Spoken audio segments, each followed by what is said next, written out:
Okay. Awesome. Larry, did you want to set the stage, or Joyce, as to like why we're here and what we're going to cover?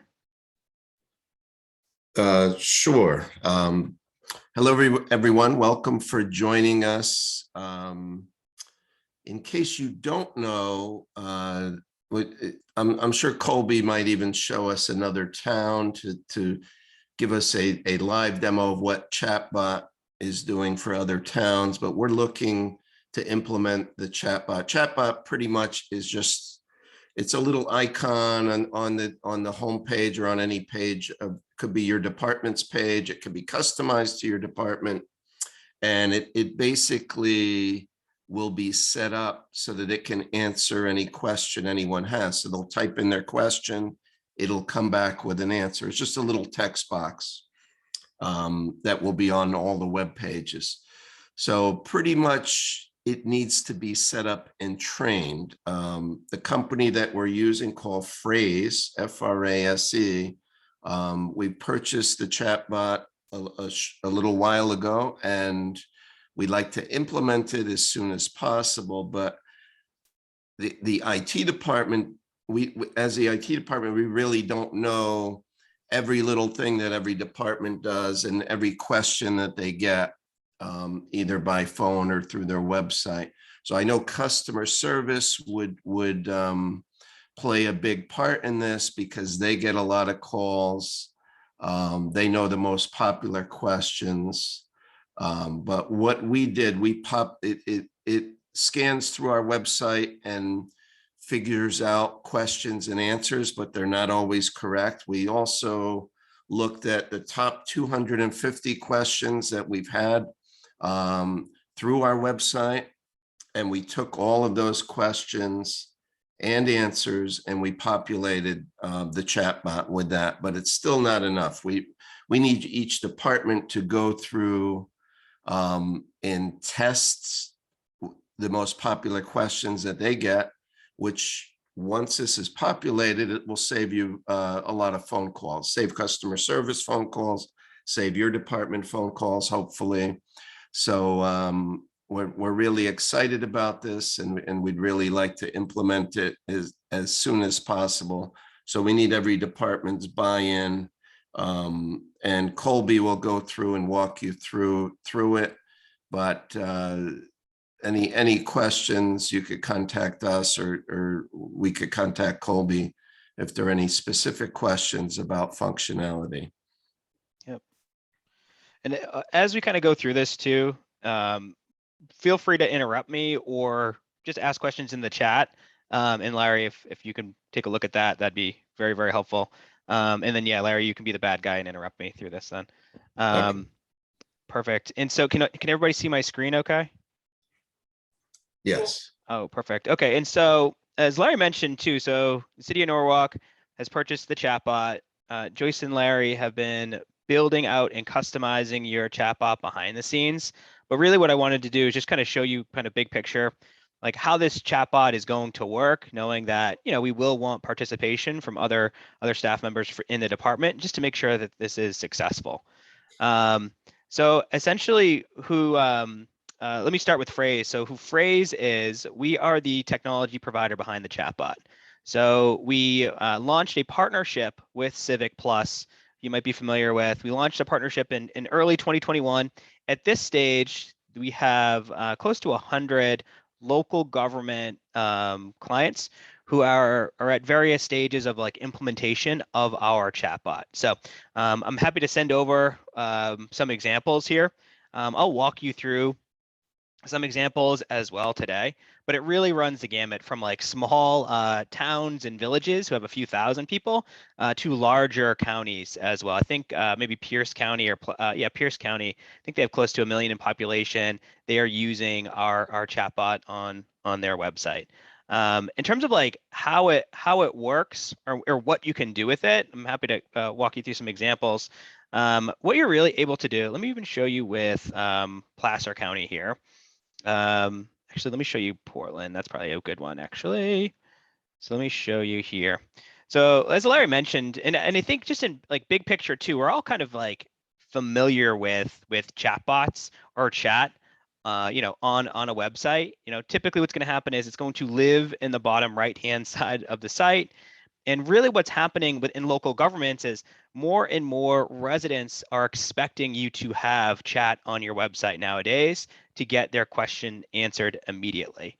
Right? And there's some really good studies that I think GovTech did a really good one recently. Really what they were talking about is saying, hey, chat is shifting from like a nice to have to a must have on a website nowadays.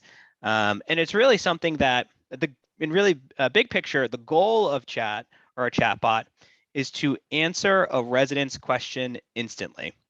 So chatbots are really, really good at, taking that simple question and answering it for a resident immediately. And now, like, why do you even add chat to your website? It's typically because government websites, they are large, they're complex, they have a lot of different departments, a lot of different pages. And sometimes it's difficult for your resident to actually search just the right thing on your website or know exactly the right department to go to. And what that results in is it causes people or your residents to pick up the phone and call you unnecessarily, right? Especially, and so really the goal of this chatbot, one of the main goals is to say, how do we just answer that resident's question instantly? 24/7. That's the other big thing about this too. What we find is that of our customers that have deployed the chatbot, over 40% of questions are asked to your chatbot after hours or on weekends, when you don't have customer service available to answer somebody's question. So what you're able to do with the chatbot, you are able to customize how it looks, the name of the chatbot. Portland, Maine, they've named their chatbot Portbot. There's a community we work with in San Marcos, Texas. They named their chatbot Sally for a salamander, but they have a graphic for a salamander there. Typically what happens is when you first go live with your chatbot, you'll have the city or the town seal as the chatbot. But what you're able to do with the chatbot is you're actually able to customize how the chatbot greets somebody when they open it up, as well as these button options here as well. You can really think of these button options as like fast lanes. Let's get people a couple of clicks away from where they need to go on your website. The other big thing here too is that, every department, sometimes you want to have like a banner on the home page, right? But you can't have 10 different banners on your home page. But what you can do is add button options to your chatbot that kind of represent the most popular reasons why somebody could be on your website today, right? And so if we look at Portland, what they've done is they're kind of reminding people that, hey, taxes are due. They made a big shift in like their mask mandate. So the idea here is like, click this button, and it's going to give me an answer related to any given topic. And usually what happens is there are a couple of point people who have access to phrase your chatbot who'd be able to go in here and to make this edit or adjustment. So that's one thing I want to kind of convey to you. It's really this idea that, okay, there's going to be this chatbot on your website. The goal of the value that this has for the resident is actually to answer their question immediately. For what you can also do with your chatbot, and this is typically something we do, I would say like a month in or 2 months in, we can actually customize how your chatbot looks and how it presents itself depending on the department page that somebody is on your website, right? So and this is a case where, we're on Portland, Maine's homepage. The button options are for make a payment, submit a short complaint.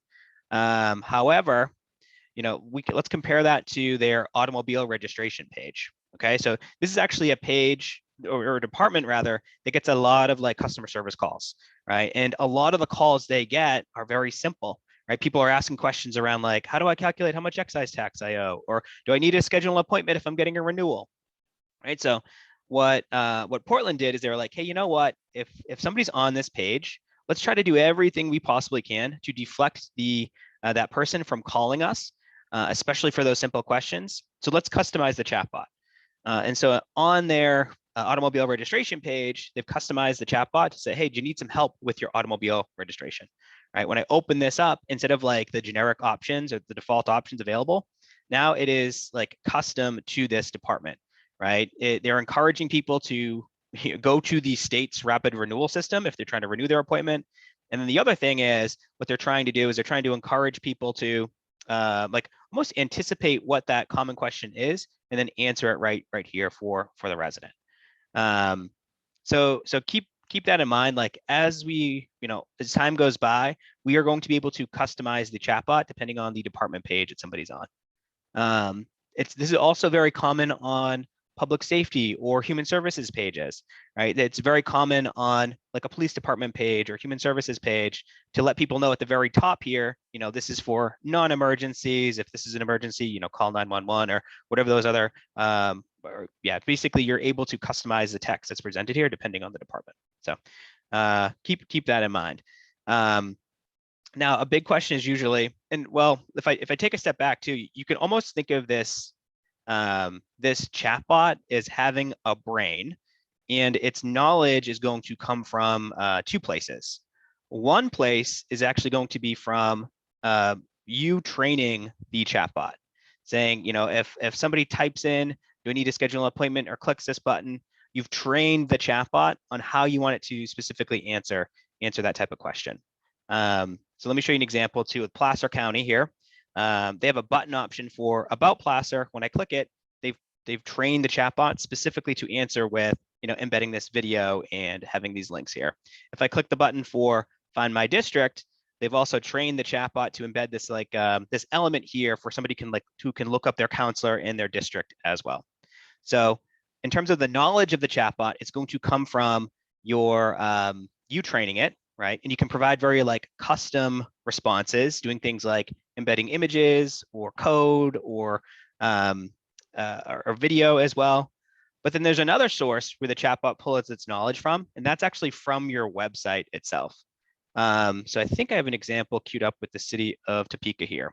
So if I go to their chatbot, if I go to the city of Topeka's chatbot and I type in report vandalism, what's happening here is the chatbot is smart enough to connect this question to an existing page on their website, pointing to their request management tool, their SeeClickFix page. So really a big source of knowledge for your chatbot is actually going to come from your website, right?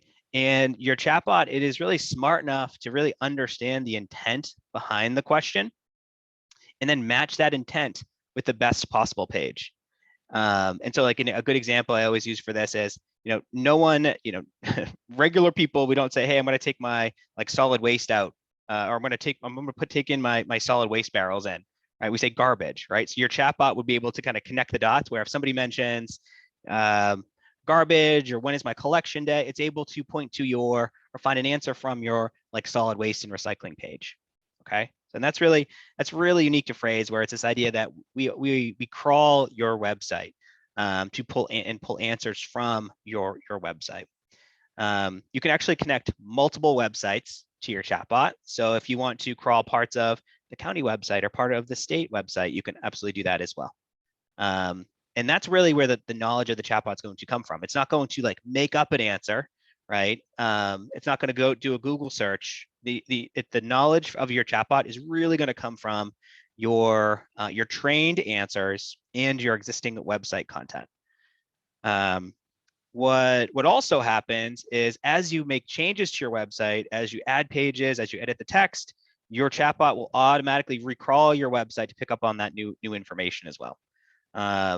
So a trained answer, you can really think of that as a custom answer, right? A crawled answer, you can think of that as an automatic answer. There's no work that you need to do. We're just helping that resident navigate your website better and go and find that exact page on your site. Okay. Now there's this other case where, okay, what happens when the chatbot doesn't have an answer, right? And that's going to be common. And here's a case where I just typed in something random. What that did is that triggered the chatbot's fallback message. And so some of the pushback we get to chatbots is hey, sometimes they're annoying. Sometimes, if the chatbot doesn't have an answer, it only says, rephrase your question. And that the website visitor kind of feels trapped. We don't want to, frustrate your residents. What you're able to do is when the chatbot doesn't have an answer, we're going to create a fallback message that you can customize. And really what we're going to point to the other options that residents have to get their question answered, right? Whether it's a customer service line, whether it's a contact us page or a form, you're able to edit this text in your fallback message to have it, really just to show the other options that somebody has available to them to get their question answered. Cool. So, and that's really how we just make, and really what we think of it as, okay, let's have the chatbot try to answer somebody's question. If it can't, right, then we show that fallback message with the other options, whether the phone number or the email. I just want to stop for a sec. Does anyone Please. have any questions up until this point? That he's given a lot of information. Mhm. Nope. Okay. Nice. All right. So what have we covered so far? We covered you can customize the chatbot. Covered you can edit this text. You can typically do that on like a seasonal basis. Depending on the department page somebody's on, you can even customize the chatbot and how it presents itself and the button options it has. We covered the brain of the chatbot. Again, it's going to come from crawling your website, as well as you training it. And then we covered like the fallback message too, right? What happens when the chatbot doesn't have an answer? Again, we're going to show this other option. And what's also going to happen is within your account, we're going to show you all the questions that people are asking where your chatbot didn't have an answer. And then you're going to be able to go in and train the chatbot or retrain the chatbot to say, hey, and you can think of it just like a new employee, where your new employee, it has some information. Inevitably, people are going to ask questions just in a really different way. You're going to be able to say, hey, new employee, if you get that question in the future, here's how I want you to answer it. Right. So there's just like there's this training element where your chatbot is going to get like smarter and smarter over time. We have a raised hand. Okay. Is it Megan? Thanks, Larry. I'm sorry, I was too slow on the trigger before. My one question, our website is currently translatable with Google Translate. Is the chatbot translatable too, or no? It is. And I wonder if I have an example of that. So basically our chatbot, it uses the Google Translate APIs. Actually I had this queued up. Awesome. So basically what happens is we will detect the language that somebody's asking their question in. Here's an example I just have with Spanish. We'll then translate that question into English to find an answer across your website or across your trained answers. And then what we'll do automatically is when we have the answer, we'll actually translate it back into that original language. In this case, Spanish. Awesome. Thank you. You're very welcome. And again, this is question. powered by like the Google Translate APIs too. So the same languages that are supported there are supported in the chatbot. I did see another thing coming. Will there be a help button for staff? I'm not sure what that means. Yeah, do you want to elaborate on that, Irene? Sure. You know how when you're doing Microsoft Office and you come across something that you're not familiar with and there's a question mark, and you click on that and put in a keyword and it gives you instructions how to move forward. So is that something that will be available for us internally? Like how to use phrase? Yeah, and how to like use when the we're phrase? updating, when we're putting in information and we kind of are stuck. We need further instructions or whatever. Yeah, Kind of like an owner's manual. we do. So we have so like in terms of like Thank you. training staff and training like users of the chatbot, we do have this this knowledge base, which has kind of like the top articles on how you can, if you have a question on, like what's the difference between training the chatbot this way or that way, we're able to, we typically have like an article kind of walk you through that. There's also training that we do too, and we've had some calls so far with Larry and Joyce in terms of like kind of running through like best practices in training the chatbot as well. And that I imagine that's going to continue once the chatbot is live on your website as well. So typically the way it works is we have different like phases in terms of like going live, like actually getting the chatbot live on your website. There's like this internal testing and training phase, which we're kind of at the tail end of. And then what happens is the chatbot will go live on your website. And then we typically have we meet again. We have at least like 2 more calls after the chatbot goes live, where we see the actual questions that your residents are asking. We review how to best train those. And then there's this another element here of reviewing your analytics, because really a big piece of the chatbot is it's really like this like survey tool that's on your website. It's seeing questions that people are asking. It's seeing where they're asking them. Really, the big value add here with the chatbot is you can find the problem areas with your website. You can see maybe you're missing content. Maybe you have outdated content on your website. And what's going to happen is your residents are going to like flag that for you. And then what you can do is you can improve your site. You can fix those issues with your site. And the chatbot's going to basically like find those problem areas. I can show you that. That's actually a good segue here. So let me show you what some of the analytics will look like. And I will say this too. So typically, even like the larger community or even the larger counties that we work with, it's like, I would say like up to two or three people who are in phrase training the chatbot. And so kind of keep that in mind too. I know we need to figure out like who would have access to your chatbot, who's going to be training. So let me just show you kind of like how this is going to work in terms of like behind the scenes a little bit. And I have like anonymized like a local government example here too. So essentially what's going to happen is when your chatbot's live, when you log into your account, what you're gonna land on this home screen. And really what you're gonna do is you're gonna see, hey, here are all the latest questions that are coming in. You can see where people are asking the questions. So you can see that's this URL location category. You can say, oh, some people are on the home page, some people are on the building page, elections page. The next step would be is actually you can go to this like needs training section. And this is a case where you're going to say, hey, let's say that the chatbot didn't have a good answer for moped registration renewal, right? The idea here is you're going to be able to click a button and you're going to be able to train the chatbot on how you want it to answer that question moving forward. Whether you like type in what that answer is, or what you can do is just like nudge the chatbot to look at a specific page to find that answer. Okay. So there's just like this. So essentially what happens is when the chatbot first goes live, typically someone or a few people are going to be logging into your phrase account, typically 2 to 3 times a week to train the chatbot. Because you're gonna see the cases where the chatbot wasn't confident in the answers that it was delivering. So and typically that's 2 to 3 times a week.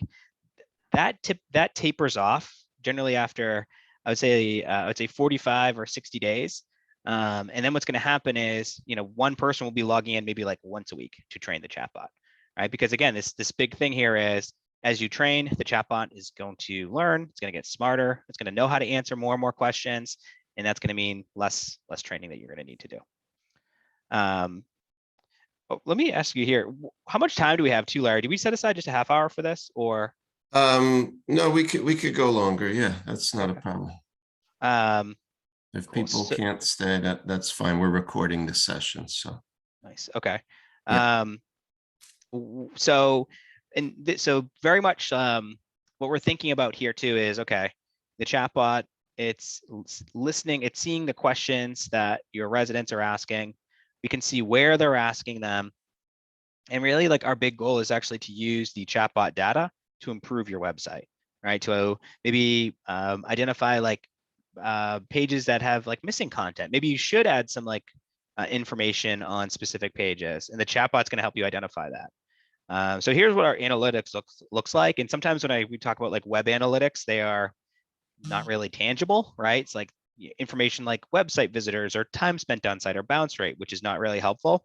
Really what we're trying to do is trying to make this as actionable as possible. We do show you like how much engagement you get, like how many people are asking questions of the chatbot, how many total questions are they asking. This self-service resolution rate is how smart your chatbot is.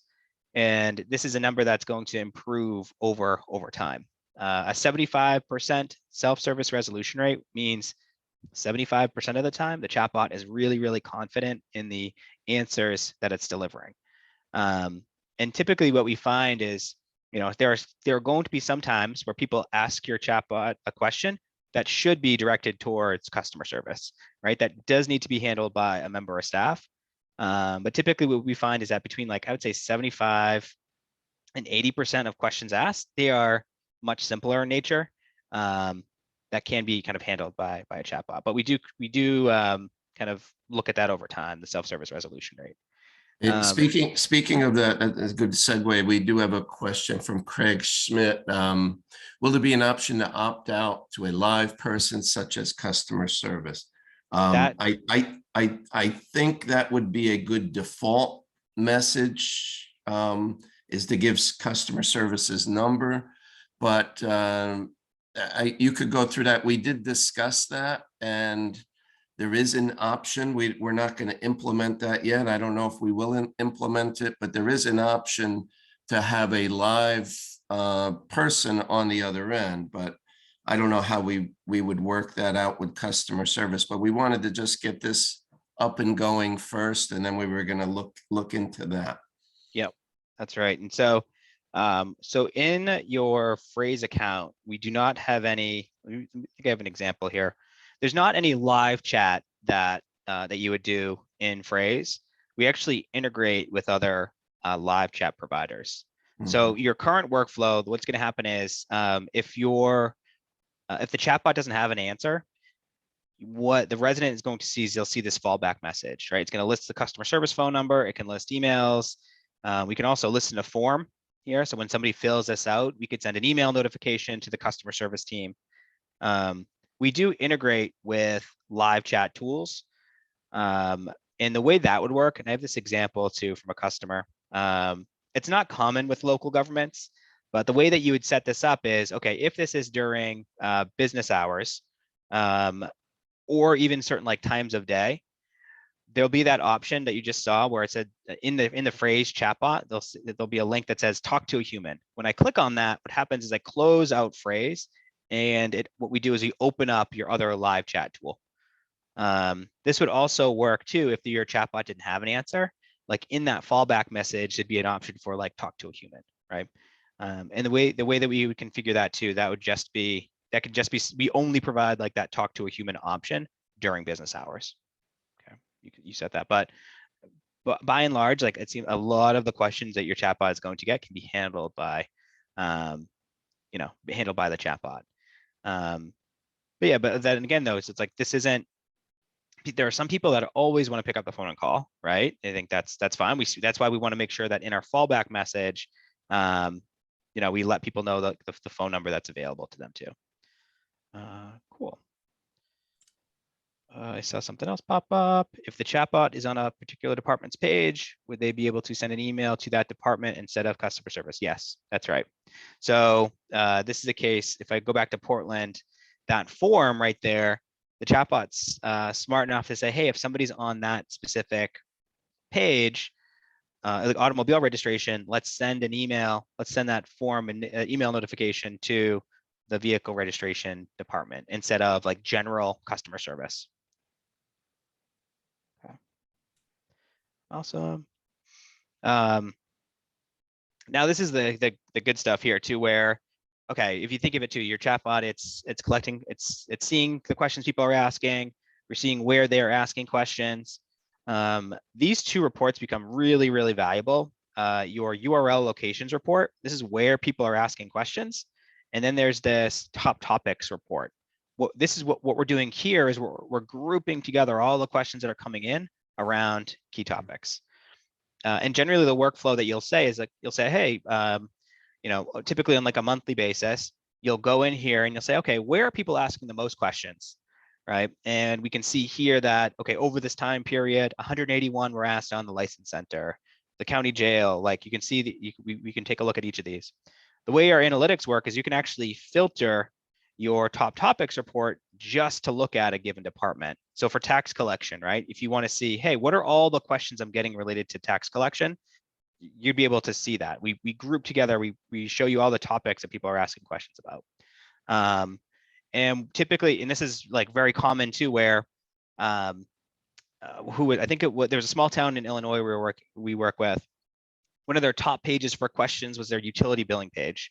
And so when we filtered the analytics and we looked at that page, we found that one of their top topics had to do with auto pay, right? How to change a credit card for auto pay, how to sign up for auto pay.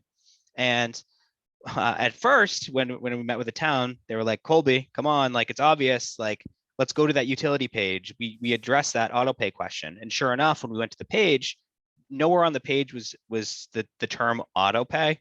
It was something that it was like automatic recurring credit card charges. Basically, it was very easy for somebody just to like, who's just skimming your website to miss. So they're like, oh, I can see that. Like, I can see that. Maybe what we should do is we should switch out that, automatic recurring credit card charges term to auto pay, right? And what ends up happening is there's a lot of little problem areas like that on your website with just that. Basically what you can do is say, okay, let's actually make a quick adjustment on that existing page so that no one asks the chatbot that question anymore. Like, the goal isn't just to get people to ask all your questions to the chatbot. The goal is really to figure out, how you can improve your website and just to make your, website that much more helpful. And we have we actually have a specific call 30 days after your chatbot goes live to review your analytics to identify these patterns here. Nice. So we covered the kind of basics of the chatbot, the analytics. Larry, would you want to show kind of some of the work that you've done with your chatbot now, or if they're not, maybe we can pause here too to see if there's any other questions as well.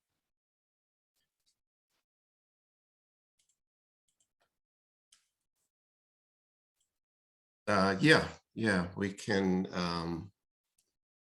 cut over. Thank you. You're welcome. Share.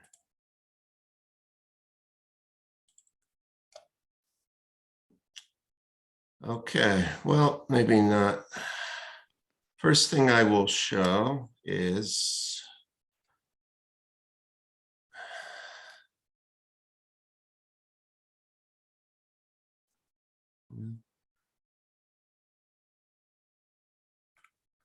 where is it? Start there.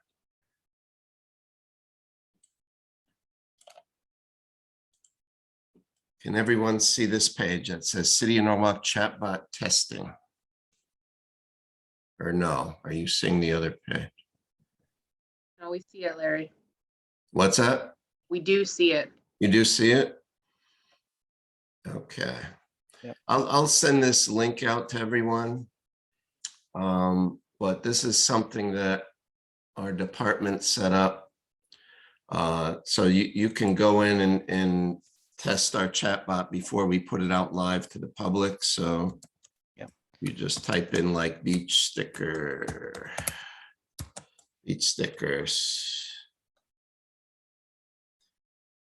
Cool.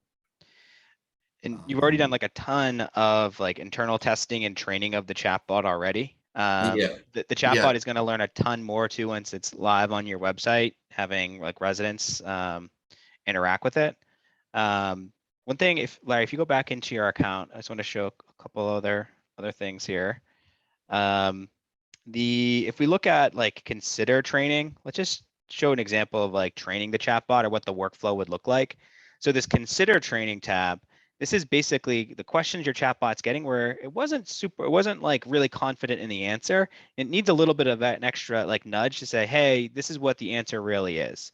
So if the workflow for training, if you let's even take operating budget. If you want to click like that pencil icon, that train button, this is what we would do here is say, okay, if the chatbot gets the question operating budget moving forward, here's how I want to answer it. And we would start to type in how you want to answer that question, right where it says like start writing here.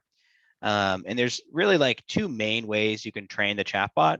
One of them is this option where you are typing in the answer. This is the case where you can like embed an image, embed a video, add buttons that link out to places. There's a faster way though, and this is really helpful too for information that changes, and it's the URL destination option. So instead of like hard coding what that answer is, there's this button right where it says, URL destination, where basically you just give the URL, and what the chatbot will do is it'll try to find an answer from that page to answer this question, and then also it will link over to that page as well. And this is really helpful too for like information that changes. Like, imagine if the question was, is there a mask mandate, or is there a parking ban, or is there a winter storm warning? Instead of you in your chatbot answering, yes, there is, and it's until April 15th, you don't have to, yeah, basically you can just point to the page that you're going to update anyways with that information.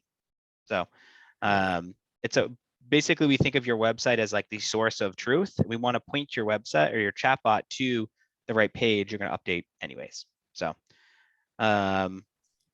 nice. Yep, exactly. And this is where you'd put in the URL. Yep.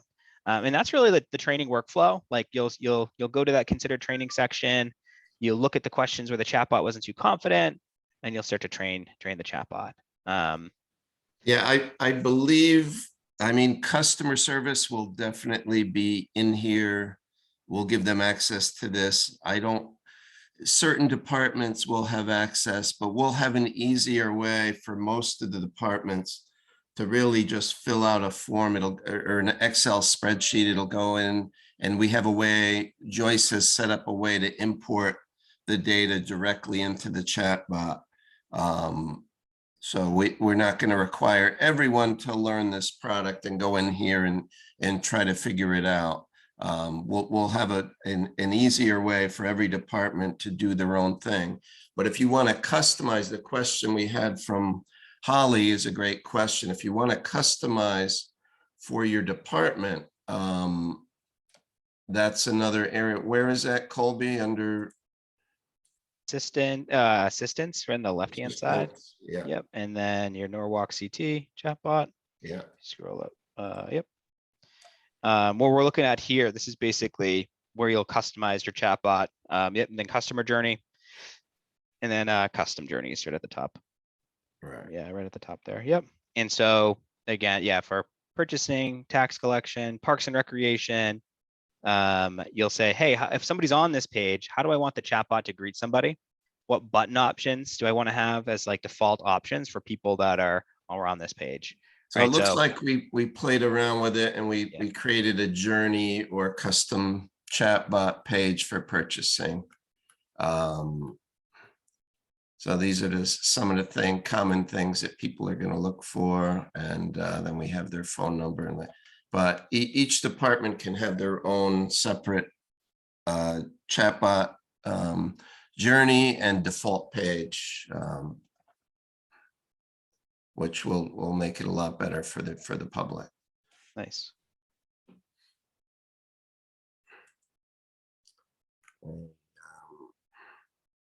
Cool. Don't know.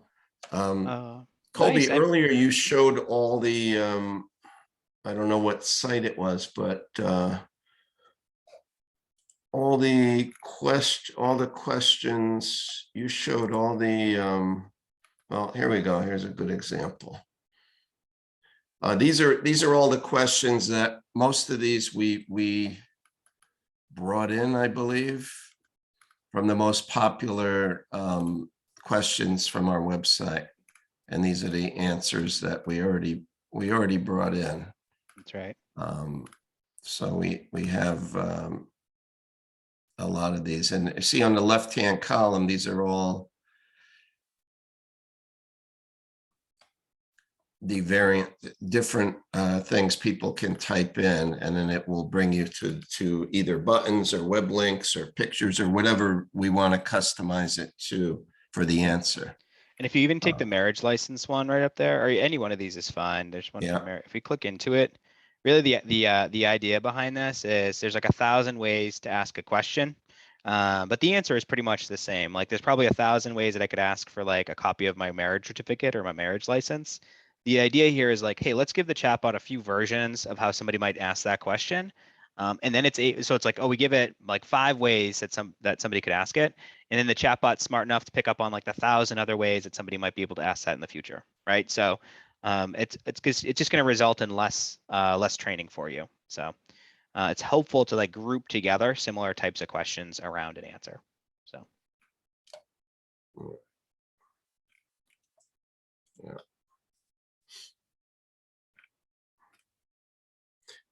So does anyone have any more questions? You ready to start at 3 o'clock? Start training the chatbot. Joyce, is there anything we missed that you'd like to include? No, that's about it. So what's the next step is we probably need to go for the department that want to have their personal department journey. We need to reach out to IT, and then we can help you to set a one for you. And we also, we can give you an Excel format that you can put in all your keywords, the question, the link, and yeah, then we can import into Chatbot. That's probably a faster way for everyone that do not have admin rights. Because like Kobe said that we probably will have, IT, then customer service, and probably one or two additional people as an admin to manage that this data. So we couldn't have a lot of people logging into the system, all at once.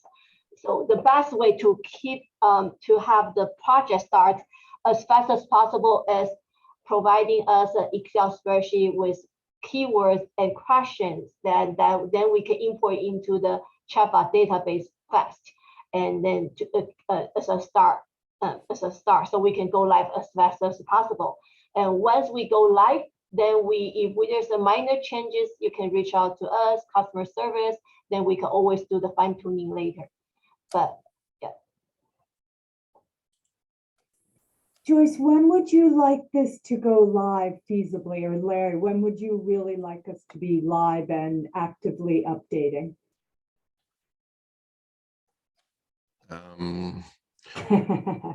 We've wanted to be live by April 1st, but that didn't Okay. happen. Okay, so as soon as possible. As soon as possible, yeah. Okay. yeah, there is even though we did a lot of importing into the data, we did import of the data knowledge base. Then we also do the crawling. But as you can see, when you're testing the data, testing the Chatbot, it's still feel very raw. It's not like we didn't add so it's got a skeleton. We're in a skeleton mode. I want them to be making more make it more prettier, more responsible. And so that's what the stage where, and we need everybody's help because there's every department know your information very well. And when we, like, for example, you put in beach sticker, this is what we have: resident beach and boat pass information. It could be something more, more like interact with the customer. But yeah, for like this one online payment, I customized it, but I was copying this phrase out from the city tax collector's website. So it's a copy and paste. So if you guys have a problem with that, then you can provide us give us the right answer. What do you want the customer to see? And you have the chance to totally customize up to your liking. But if we just by the import, just by the crawling, you have the, what we have is really a very, very basic version. It will answer the question, most of the question, but it's not looking good. Yeah. Yeah, so everyone, a good place to start would be go to this link, apps.norwalkt.org/default.html, and go in and start typing in questions that people would ask you or ask for your department when they call in. And that would be a good place to start.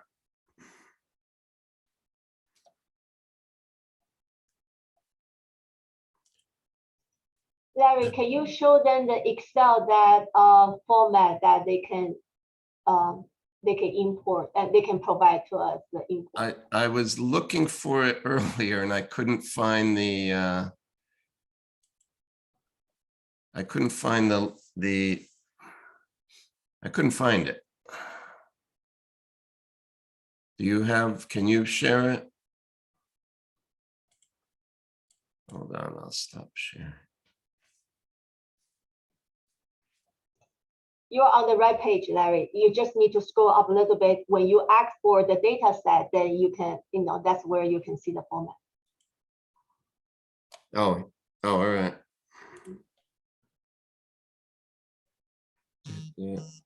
Yes, one moment. Share.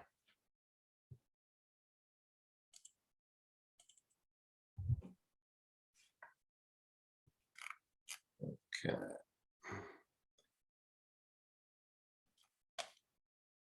Go back to the knowledge, I believe. Yeah, we're in knowledge. And go back to the data set. Choose the IT help desk data set. Oh, the help desk? Yeah, you can download. See, you see the download button there? Yeah. Okay. Then open up.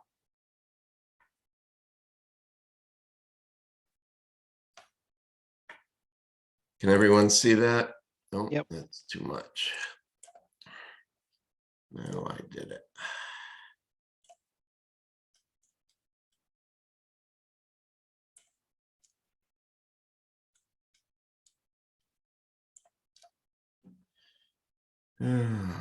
What is all this? Hold on, let's find something that.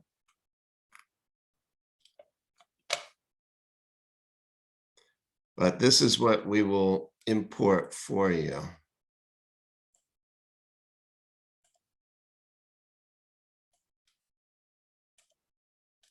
So we can just see phrase right now. You're trying to show the Yeah, Excel. I'm Yeah. not seeing the. The other thing we can show you too, if you go to analytics too, Larry, we can see just the testing that people are doing. If you go to analytics and then, well, I mean, we can see it from the home screen too.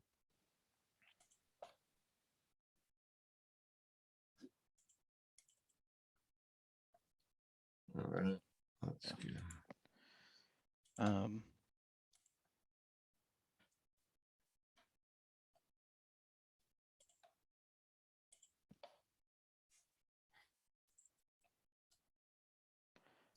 Perfect. Okay, I guess you analytics. can see it from, yeah, we can see it from, Library. yeah, let's even go to, the newer one. The Norwalk, yeah. Yep, exactly. So we can see the testing that people are doing here too. Yeah, right now it's a very high self-service resolution rate because we're pretty much asking the same questions that have been trained so far. Like usually what happens if you didn't do all this training, the chatbot, if it was just live on your website, relying off of your website content, it's typically in like the 30 to 40% range. So the more that the people on this call can test the chatbot, especially the customer service team, just seeing it, like asking questions that you typically get and seeing what the default answers are, that's going to be very helpful. And again, there's this whole other element though, when your chatbot does go live, we have residents asking the question, we can see, I'm confident it's going to be the self-service resolution rate is going to be still very, still very high. So, but yeah, so yeah, we can see the questions that people are asking. I also remember though too, we can also see it on the home screen because you had installed the chatbot on like that external website too. So, but yeah. Your feed for full logs, yeah. There we go. These are some of the questions. That's right. Cool. Yep. Yeah. Anything, and then, and usually too, like there's a big element here where, if you're if there's a department on the call and you're like, well, I'm not sure how I want to customize my chatbot. What we could also do is go live with more of like a default version on your department website. And then what we can do is say, let's look in 30 days and see the actual questions that your department is getting. And then we can customize the chatbot too. So we can certainly do that too. We can just, see the actual questions your department gets. And then we could say, hey, you know what, let's create like a like a button on the chatbot to address that specific question. Or if there's like an upcoming program, like let's say like Parks and Rec, and we want to, promote or advertise summer camp programs, right? We can add, you can basically look at the data that your chatbot's collecting to add those buttons. Or if there's like specific programs or things that are coming up, we can use that to customize the chatbot too. So, but don't feel like you have to figure out all that now. You can definitely look at the data too once it's live. Right. Okay. Okay. Any more questions? All right, that means you did an excellent job, Colby. Oh, wait, Larry, can I just, this might be a little too specific, so cut me off if it is. So when you provide an answer and you showed there was text as well, I think Joyce did, there was text and then there were buttons that linked to places. That's Yeah. done in the training where you put the answer in and then you embed the buttons with their URLs, correct? Mhm. Okay. Right. Yeah, when you're training it, yeah, you're training the answer, yes. Okay, but you do that both in one, you put the text in and the link embedded buttons all on one answer. Yes, Okay. and you could have something. You could, yeah, you could have several buttons and then you could have a more button that will go to even more buttons if you Okay. like. We don't want to put 30 No. buttons on one page because for them to scroll through, but you could, Yeah. if they don't see what they get, you could even have a more button where Okay. it can have a different answer and then more buttons. Yeah. Okay. Is that correct, Colby? That's and right. then just library specific, you have a sandbox for the city website one. Does the library have one that we can respond, play around with before it goes live? Joyce, what? We can quickly put together one testing page for you and including that as part of. Okay, not quickly because I'm having the managers to give me their, top 50 questions that I'm gonna have to train with. So I have to input all that information first. So thank you. Right, but if you are searching it right now, it's just a basic crawl of your public website. Yeah, you can see all I did was play around with the colors and the logo. That's about as far as I got. Mm-hmm. Looks Got it. good. Anything else, Joyce or Larry? No, I think that was great. Thank you for your time, Colby. I appreciate it. Yeah, you're very welcome. It was nice to meet everybody. We're very much looking forward to this going live. And as you have questions too, please let me know. And we'll have a separate call or calls too once this is live on your website too. Okay. Thank you. You're very welcome. Take care, everybody. All right. Thank you, everyone. Thank you. Bye-bye.